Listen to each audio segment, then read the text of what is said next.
get him to press the shutter, and now he's filming me.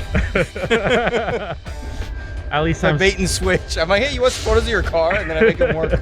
Welcome back to the Glass Eye. Last video we talked about the Fuji X100V and whether it's a tool or a toy. And this time I wanted to do something you typically wouldn't do with a camera like this. I mean, the X100V is kind of meant to be a street shooter, but it's fun to take cameras and use them for situations that they're not intended for. So I thought, why not do some off-camera strobe photography, like in a minimal way where you take very little gear with you. Oh man. Dude, man. Yeah, it's been so long. It has been. I know. I called up Quentin, said, you got a cool car? He's got a new Porsche, beautiful blue Porsche 993 that sounds amazing and it looks like a piece of candy. Literally picked this up like a couple months ago, so I'm super happy was it for my really? buddy. Yeah, it's just awesome. I'm just happy to have it.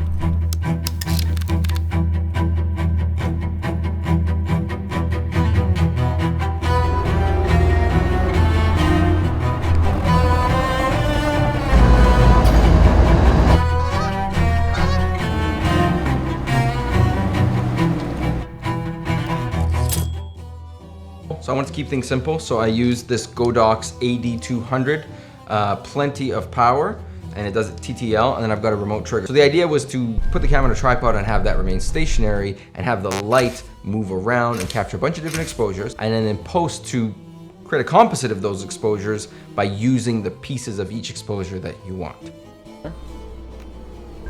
Because Fuji's app is so unreliable, Quentin is now replacing the app to be the remote trigger. So I'm walking around with a light and he's triggering it. Hit it, Quentin. Can you move the car like a foot forward?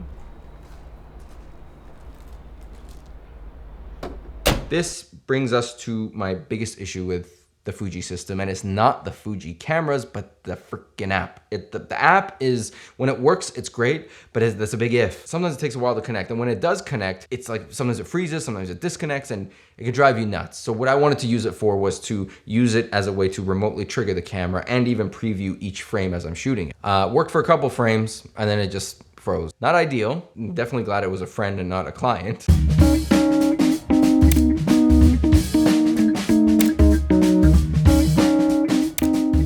Right? Like you could take this tiny little camera that's essentially like the size of a point and shoot, and you add a strobe and a trigger, and you've kind of souped it up to this professional image capturing device. It's not surprising, it's got the same sensors as an XT4 and the same processor. I'm gonna leave you with a little blurb from Big Head Taco talking about the processor. And what I'm gonna do is, I'm just gonna punch into the image every time he says the word processor.